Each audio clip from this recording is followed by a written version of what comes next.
Ava, and welcome back to the Activation Phase podcast. I'm Tim, and I'm with JP. Hi there. Hi. So we're talking about Romans today, so that's why I did the very weird thing. But yeah, let's do this. Before we get into the Romans, though, we need to do two very important things. First things first, we set up a voicemail, and we talked about it last episode at the end. And just to let you guys know again, we have a voicemail. You guys can call us and leave us a voicemail for your hot takes, your controversial opinions, or like your ideas, your army lists that you've never seen before, or anything like that. Just leave us a voicemail at 004964048030756. Just give us a call, leave a message, and we'll talk about it on the podcast. So that's that out of the way. JP? First of all, we'd like to shout out some of our listeners. So starting off with, we have some listeners from South Africa, from Gauteng province. So Nice. Hello, welcome.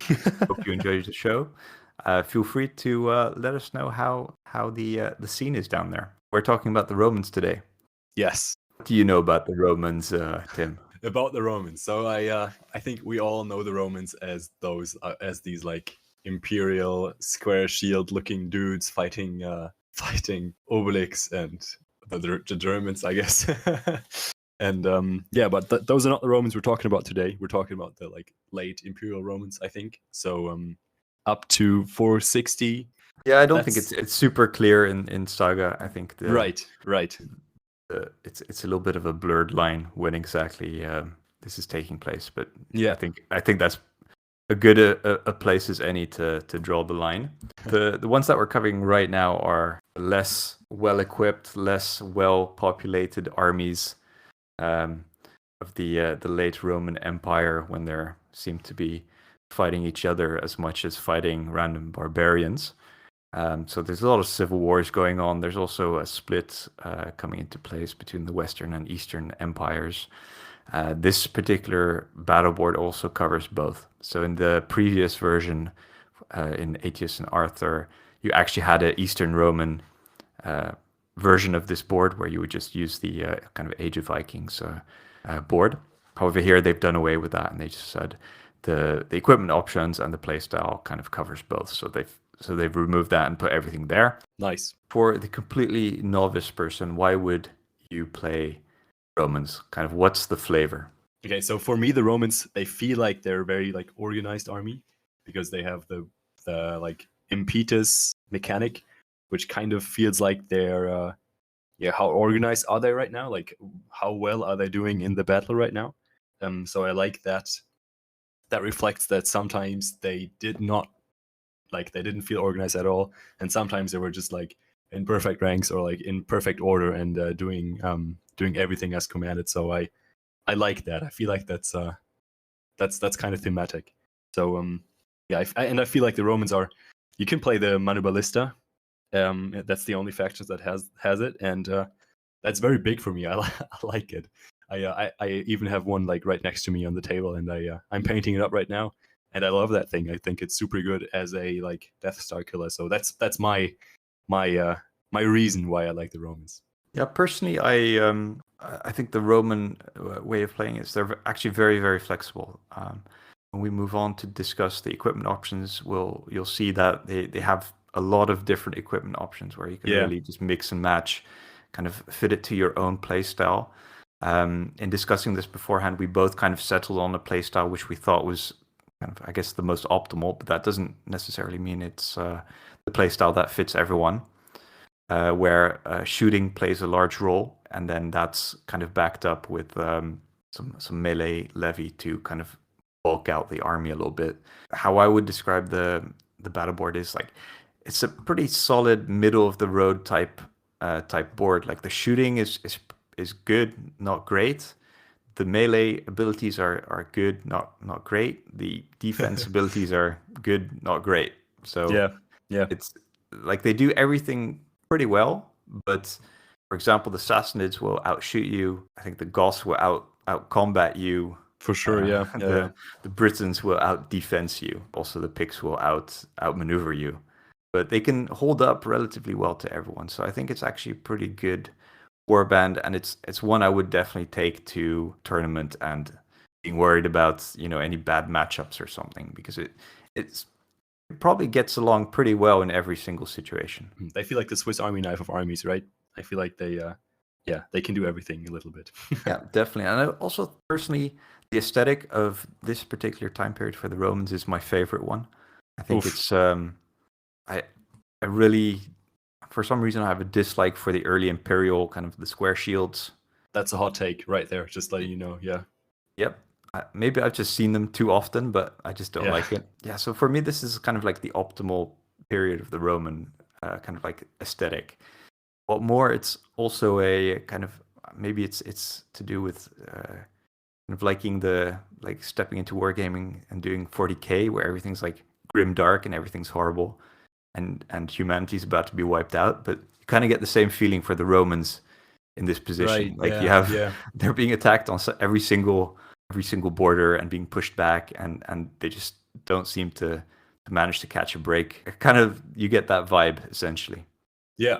Having covered that, let's chat about some of the very interesting mechanics and special features and equipment of this warband. So you mentioned the Manu ballista. So why don't you give the listeners the rules for the Manu ballista? The Manu ballista is a single figure unit. It's on one base with the crew, but it still counts as one model. It counts as a unit of six levies for points. It doesn't generate a Saga dice. It has resilience 1, armor 3 in melee and in shooting, and it generates 1 attack die in melee and a special rule for the attack dice in shooting. Your range for shooting is 2 Ls, so like 24 inches, which is basically always the whole board, and that will probably only be broken by high terrain, so like woods or hills. When it's activated for a shoot, its shooting aggression is equal to half the number of figures in the targeted unit. So if you shoot a death cannon of 12 warriors or whatever, you'll get 6 shots. And on that shot, you also get +1 to hit. So I think it's very, very good at killing like Hearthguard death cannons on horses, even maybe, or just like 12 packs of warriors is also very good. And I know you hate attacking levies, but it might also work to attack like a 12 stack of shooting like bow levies, because in 2 rounds of shooting you'll probably be able to take the Saga die away. So I think that might be worth it. It's a huge, like very far distance threat for the enemy. You might even, I think it's probably the only one that can compete with the Norman shooting from the Age of Vikings. You can't deploy it, or you can't move it into uneven terrain or dangerous terrain. So it's like, that's impossible. I think that's one of the downsides, because then you can't.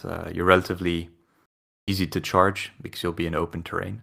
But that's, I think, for the price of 6 levy. Well, first of all, you've got the damage potential that it can bring to the table, and then secondly, you start messing around with what your opponent actually wants to deploy and how they're going to organize their warband. For example, I think it would be suicidal to have a group of 8 Hearthguard in one unit, because you're just kind of asking to be shot by the Manu ballista, especially since it functions essentially like a crossbow. I think messing around with your opponent's battle plan and deployment is always good.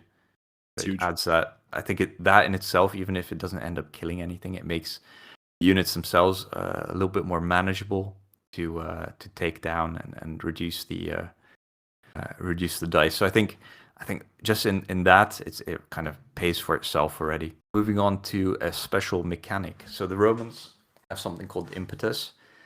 You essentially are maxed out at 4 impetus, and you can bring it down to 0 impetus, and you can essentially use it, or some of the abilities are require a certain amount of impetus to be triggered, or they give you bonuses depending on the impetus level that you have when you trigger the ability.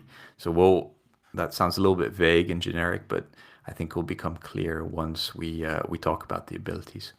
I think the equipment options are very amazing, very Roman-like. I think they represent, like, they feel very similar to the Age of Vikings equipment options. So let's just go through them real quick. The Warlord can be mounted on a horse, and the mounted Warlord can be equipped with cataphract armor. So might be good. The Hearthguards have the same. They can be mounted on a horse, and if they are mounted on a horse, they can be equipped with cataphract armor. The Warriors, they can have no equipment options, so just like spear and shield. They can be equipped with bows on foot, and then they can be equipped with horses and bows, so composite bows, just mounted bowmen. And the levies can be equipped with no equipment options, so just spear and shield or javelins, which is also good. But yeah, not the biggest fan of the levies with the Romans, but yeah, we'll talk about that later, I think. There's 12 different equipment options which you can take. So these are obviously using the purple Roman dice, so no surprise there. And those are the same dice you're using for Byzantines and last Romans, so and Britons as well. So there's pretty good overlap in terms of not having to buy like the Teutonic dice set or something. Anyway, moving on to the battle board itself. So like we said at the beginning, we're actually going to walk through the entire battle board, starting from the top. So except for the usual activations in terms of your heroes, Hearthguards, Warriors, Levy, and combat bonus, you have the Rallying Cry. So this replaces the activation pool ability. So this, as well as the orders, this is orders or an orders reaction ability. Essentially, you can put any dice facing on here, and you increase your impetus level by 1 or 2 if you use the rare dice. So this probably doesn't say very much to you yet because we haven't talked about the impetus, but this is pretty useful. There's a activation pool type ability lower down on the advanced abilities, so you're not losing out completely. Let's talk about that. Probably like one of the least interesting abilities, and it's just about your impetus. So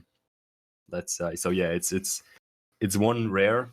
It's an orders ability. You can take 2 of your available saga dice, and the big important thing is or 3 if your impetus is 2 or less, and then you can roll them and add them to your inactive saga dice. So if you kind of spend your impetus in the turn before, you get, for 1 rare, you get 3 new dice. So that's kind of better than the activation pool, but you can only use it once, and you have to have spent your impetus before. So yeah, let's get into what an impetus does, get into all the abilities that use it, and just start us off, JP.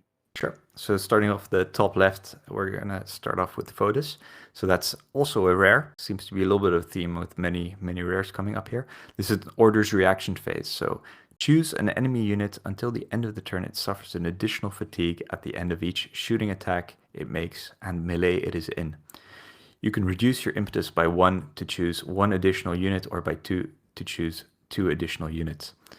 So, for me, this is like again an ability where you can control what your opponent is doing.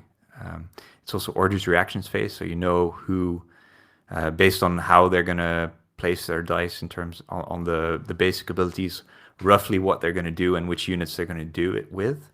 So therefore, you kind of know which units you have to choose to affect this ability. And essentially, you can completely fatigue out a unit of, for example, Huns or kind of like those kind of units. So it really controls your opponent. I think it's so good. If the game allows it and I have a rare to spare, it will go on here, because. And I'll always spend the if I can afford it, I'll always spend the impetus as well to get 2 additional units, because it's 1 rare basically and 2 impetus, which I know is a lot, but you still take like 3 units out of this turn. Like, I think that's huge. You basically control what the other person can do, and you increase the price of anything that they can do. Yeah. And roughly, if you give an extra fatigue to a unit, it costs your opponent 1 dice to remove it, like 1 saga dice to remove it, right? So I think the trade-off there is pretty good in terms of just dice efficiency if you get that rare. So I think it's also like you're not going to play it every turn. It's not one that's relevant. So the difficulty here is that it's obviously a rare, so it needs to come up kind of on the right turn. However, you can kind of put it on there in anticipation of one of those turns coming up. Yep. Especially against the composite bow type type and units. I played it against the Huns once, and they were just screwed. Like big blobs of warriors, they just can't do stuff. Like they're screwed. You want to take the next one? Yeah, next one is Limes. And just real quick for that, I grew up next to the Limes in like central Germany, so this one is kind of my ability. It's a melee ability. Unit for 1 uncommon die. Unit within S of another friendly unit without ranged weapons. Reduce your impetus by 1 to get a +1 bonus to your defense dice. So I think it's good to keep your unit safe, right? So you can keep your archers safe, or you can keep your if anything in your front lines was charged and you have another unit without ranged weapons nearby, it's just a way to keep your unit safe. If you close ranks and you play this, you'll save on 3s in melee. So yeah, your unit will probably just stand there. Yeah, I think it's also good because first of all, it's only for melee, so it's not something you can use against shooting, which is unfortunate. Yeah. But it is, I think once we get to the organization of the Warband, I think we both will probably say you rely heavily on a unit of 12 warriors with bows. Yeah, I do. So it keeps that unit relatively safe. So first of all, you have to charge 12 warriors. Okay, they're armor 3, so that's not great. But even with this, you can like a 4+ on your defense dice. It's surprisingly effective. I wouldn't discount it. And the way that you play the Romans, you do tend to keep your warband a little bit clustered, especially with the next ability we're going to talk about. Oof. Yeah. The conditional requirement of having a unit within S without ranged weapons of that unit is not really a problem for any unit which you're likely to use this on. So I don't think there's a lot of downside. So I think this is pretty legitimate. Unfortunately, the Impetus is a little bit of it's maybe a little bit of a kick in the groin because you're already using an uncommon.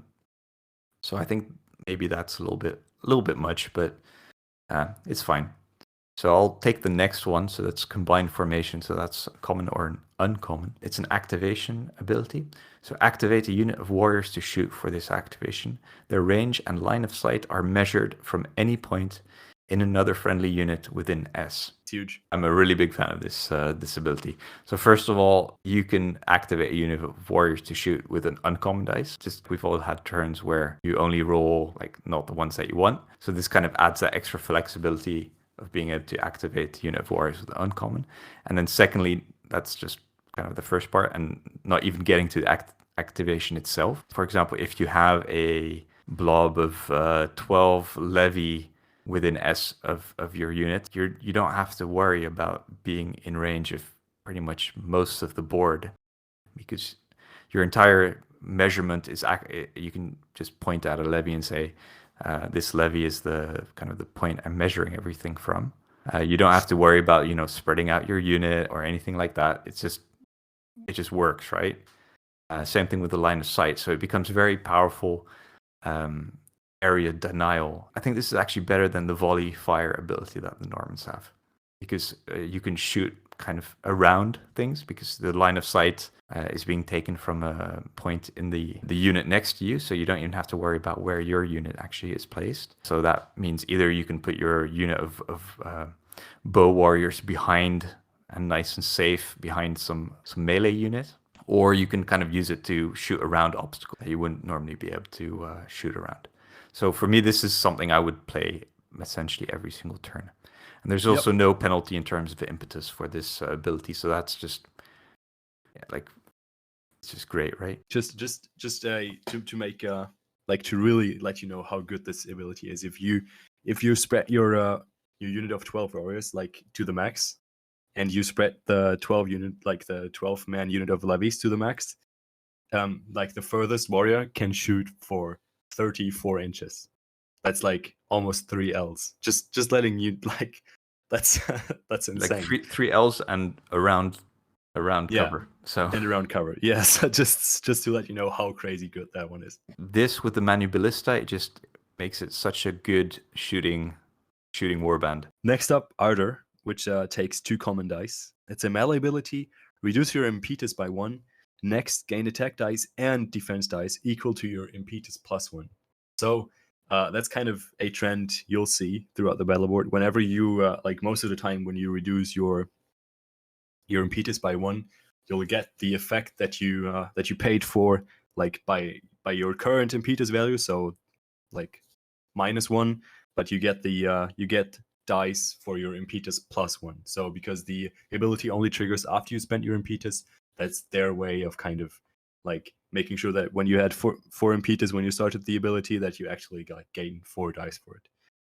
So back to Ardo, it's not my favorite one. I think you spend 1 impetus, so that's basically one die, and you spend 2 common dice, so that's kind of like 3 dice for 4 in the best case scenario for 4 attack and 4 defense dice. And I'm not a big fan of this, I think, because I'm very confident that there are other abilities on this board that do the damage output or the defensive ability better than Ardor does. Yeah, I think I wouldn't play this if I didn't have 4 impetus on my board. Yeah, for sure. Next is Baratus, which is a common plus a uncommon. This is an activation. So reduce your impetus by between 1 and 4. Then activate that many units. They get 2 bonus attack dice and 2 bonus defense dice if they charge, or 1 bonus attack die if they activate to shoot.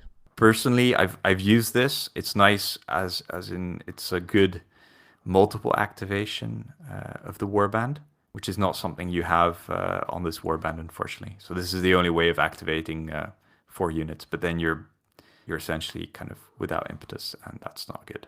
I think it's decent. It's very situational though, because I mean, each unit does get like 2 attack and 2 defense dice if you activate them for a charge, and just like 2 attack and 2 defense dice in themselves are nice. I think if you use this for like 2 or 3 units, that might be okay, but it's also situational. Like if you have anything better to play, that might do the trick better. Probably not do this at the beginning of the game. It's something you do at the end of the game if you need to.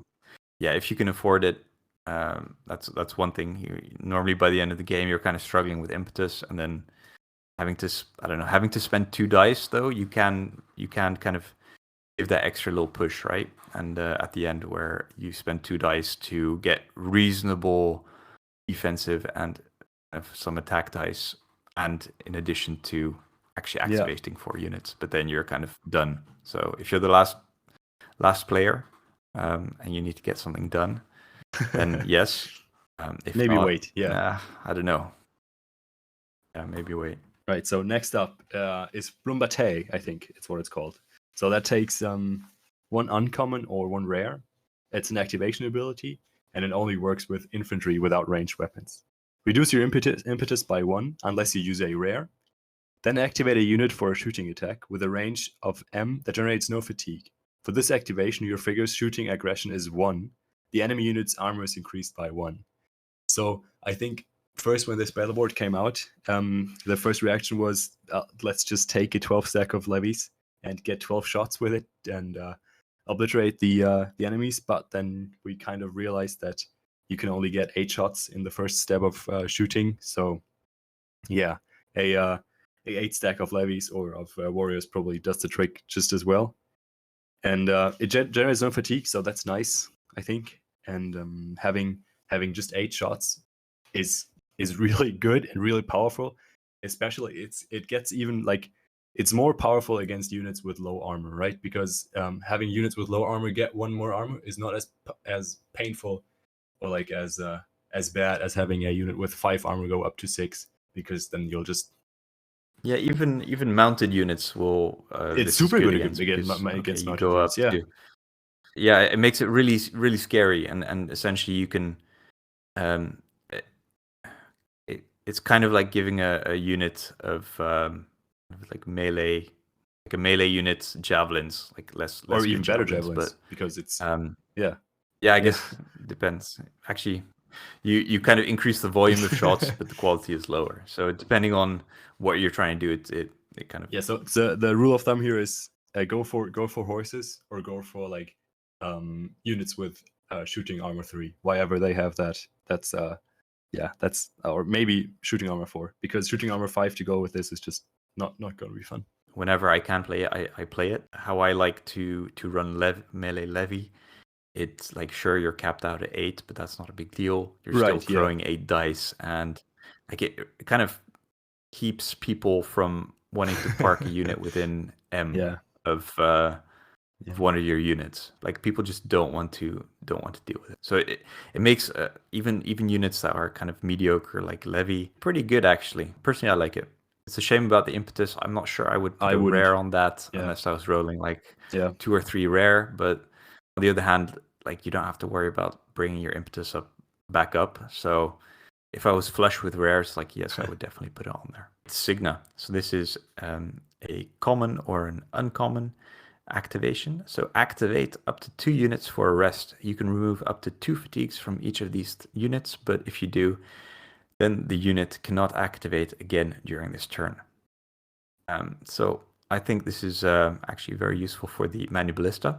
Easy way of getting rid of fatigue from a levy, since you're using you can use a common dice to do that, especially if you're kind of using the levy as blockers and you don't particularly want to charge them. Like, sure, yes, you're gonna miss out on the plumbata since you can't activate them again, but like, if someone charges some melee levy, they survive and they have some fatigue, and then suddenly they don't have any fatigue anymore. It's just like, you have to start again. Personally, I really like it. Anything where you can activate multiple units anyway, I'm a big fan of. And then if you can remove fatigue, it's always good. So this is you can either use it as just removing 1 fatigue as a rest, so you do have to do it as the first activation of the unit, because it is a rest in the end. It's not like you just remove fatigue. Viking thing or something. Yeah.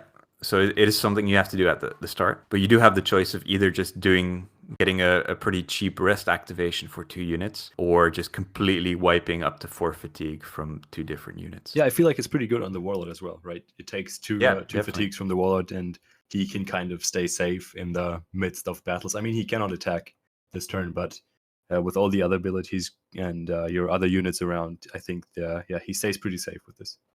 Yeah. Also, it doesn't require impetus, so that's if you have 0 impetus, then no big deal.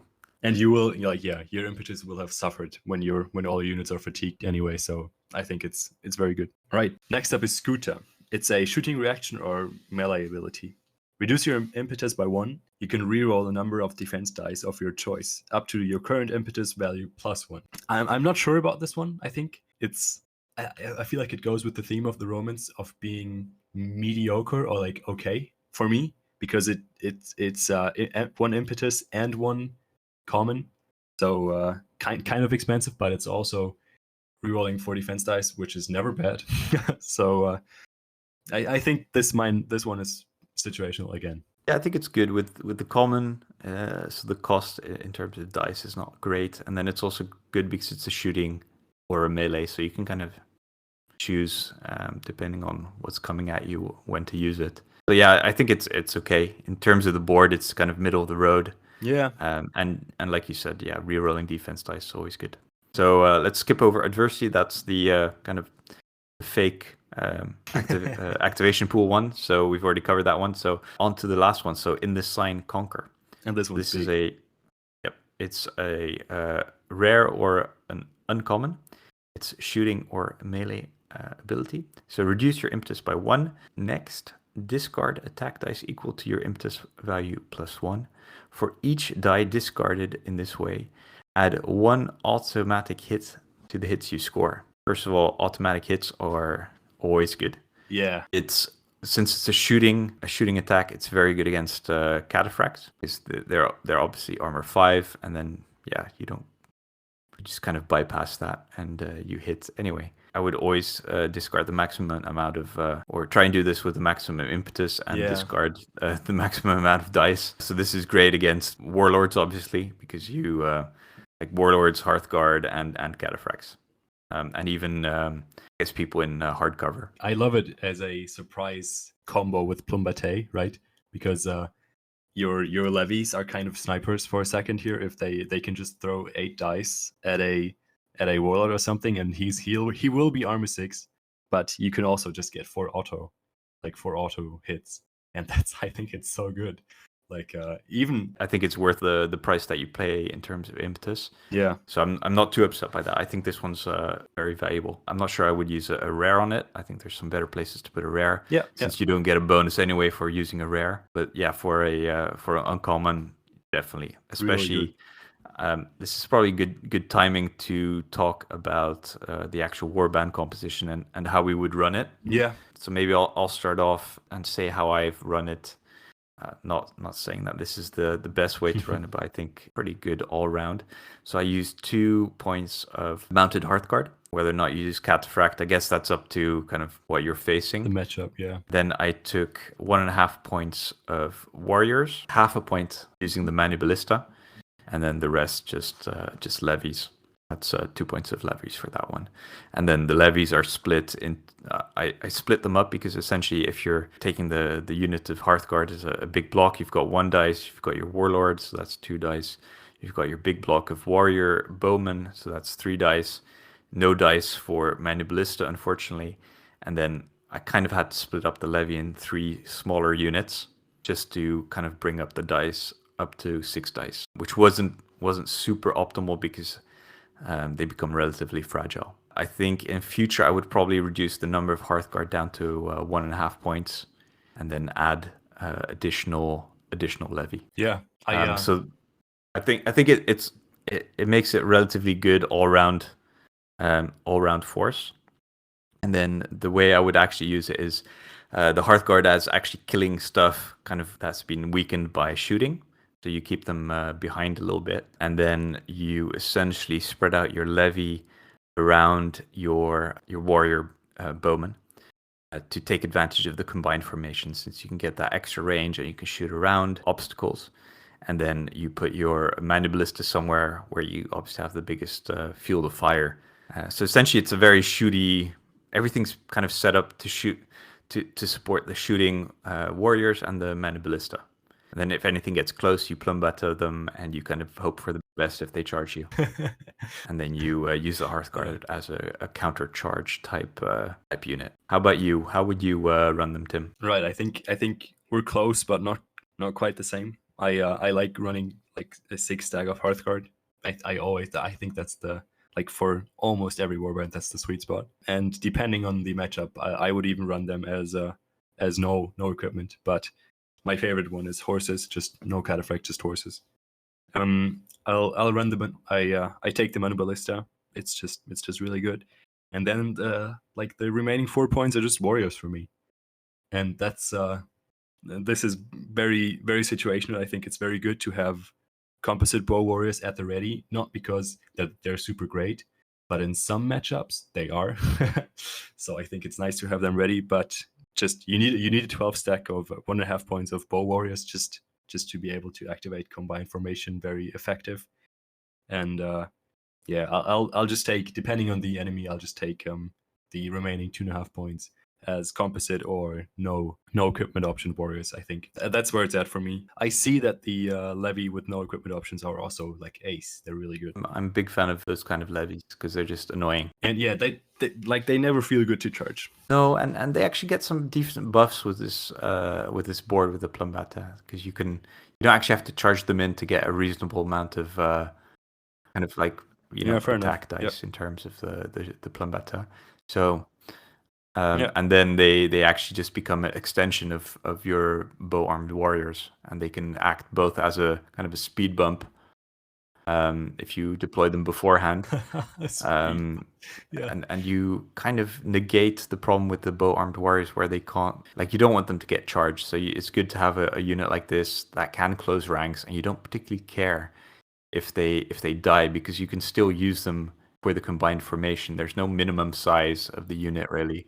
Like, you lose on the range, in terms of, the smaller the unit that you're using to kind of springboard off, using combined efficient, like it reduces the range, but it doesn't really matter that much. Basically, they're just a kind of a meat shield with a little bit of a punch. You don't care too much. You're not doing real damage with them. You're just kind of closing ranks if you get charged, and then you plumbat the people. Yep. Weathering the storm. Would you take them to a tournament? Yeah, I would take them to a tournament. I'm not sure they're the greatest faction in the Age of Invasion book. I think the Goths or the Huns and maybe even the Sassanids outperform them.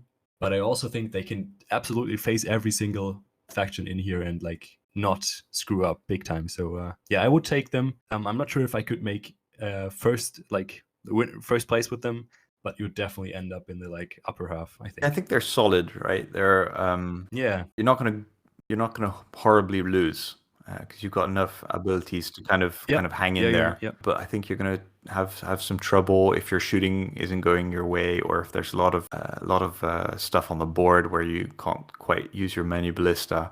That's going to become more difficult. So I think would I take them to a tournament myself?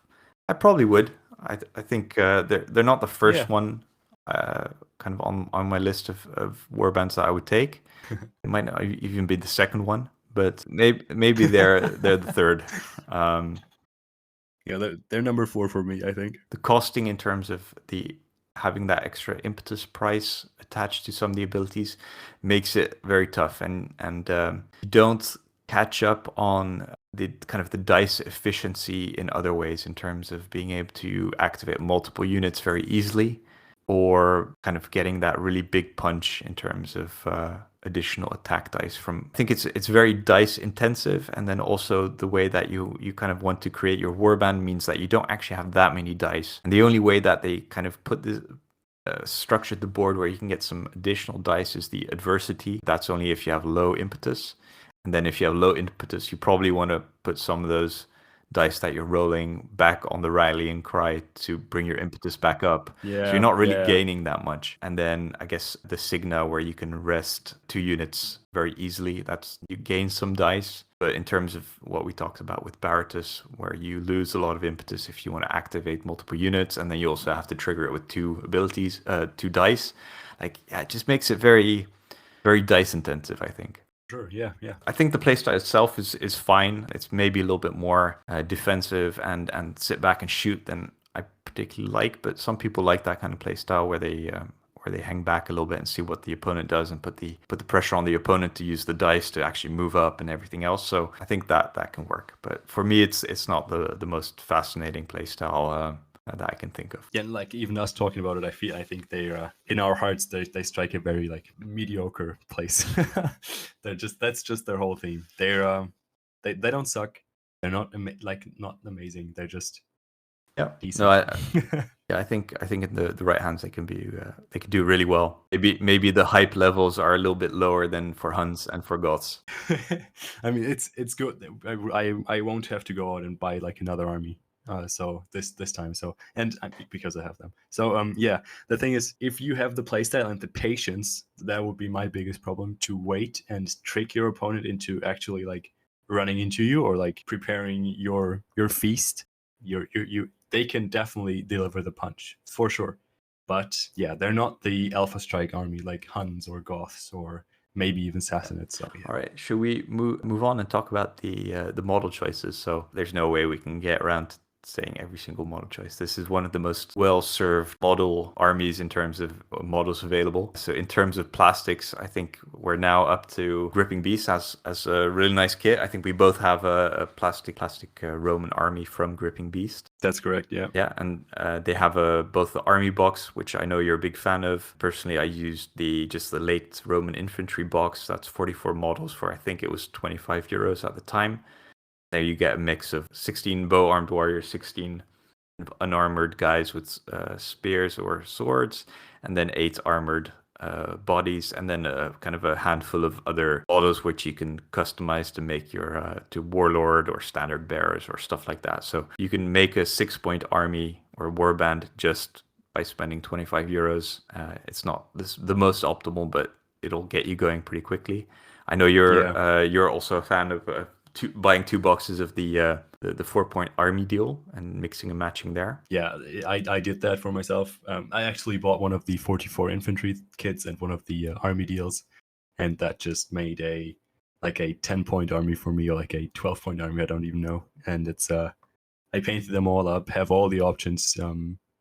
Yeah, I think the Romans might be the most cost efficient and easiest way to get into Age of Invasions or Saga in overall. I think so too. I think it even manages to be more cost efficient than doing Republic and Romans and using the Victrix kit. Yeah. So in that terms, it's very good. You also have a number of other kits which you can use in terms of the cataphracts, the plastic cataphracts from Gripping Beast, the light Roman cavalry, and the heavy Roman cavalry.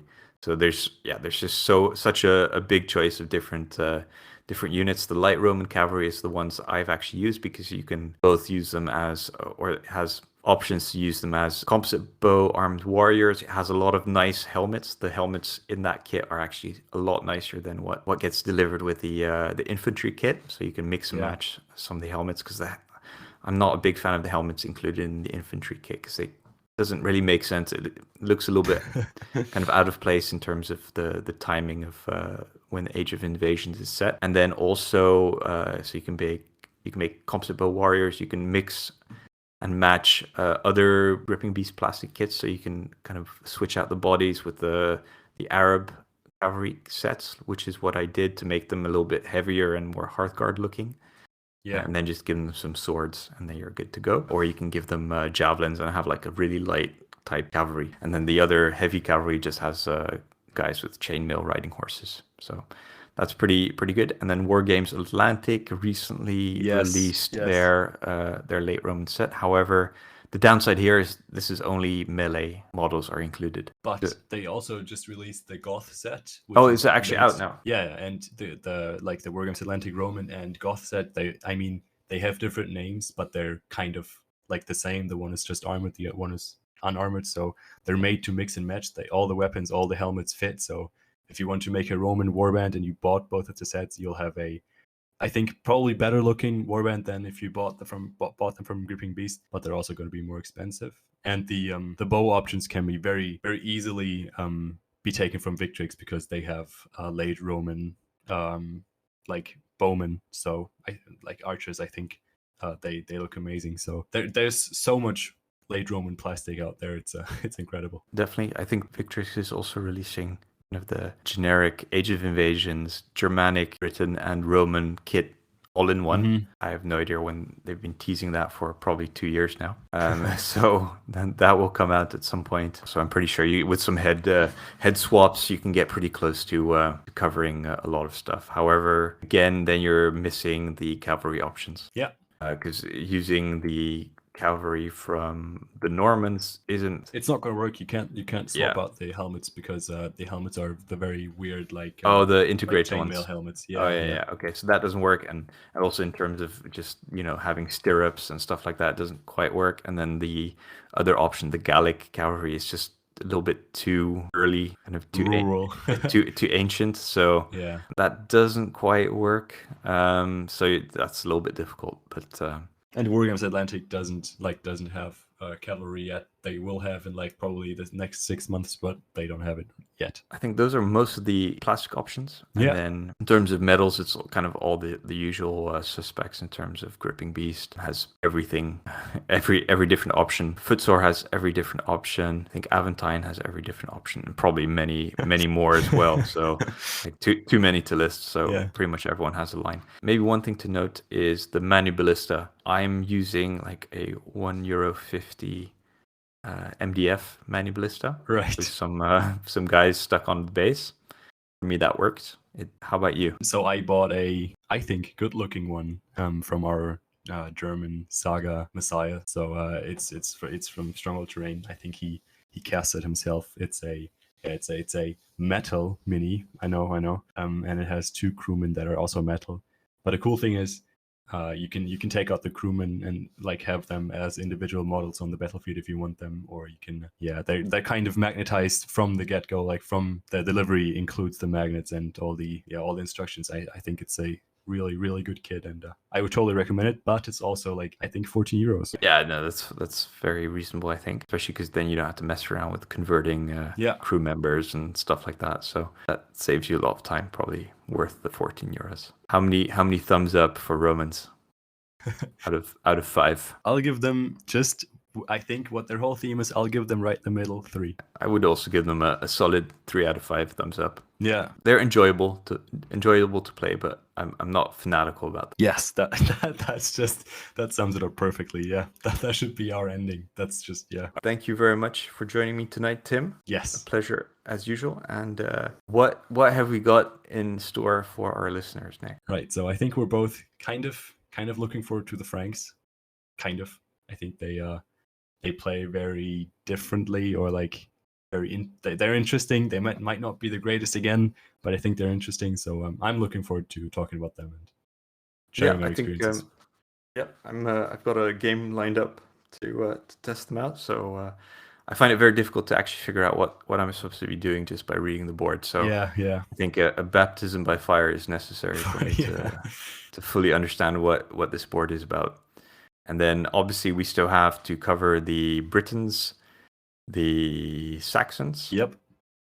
That should be it. And we've rounded up the Age of Invasions, and we can move on to a different era or a completely different concept. Who knows? Yeah, you can absolutely leave us voicemails about what you would love to hear. Like, right, we're doing it for us, but also like because people like to hear it, I think. All right. Thank you very much. Thank you for listening, and we will catch you soon. Thank you. Bye-bye.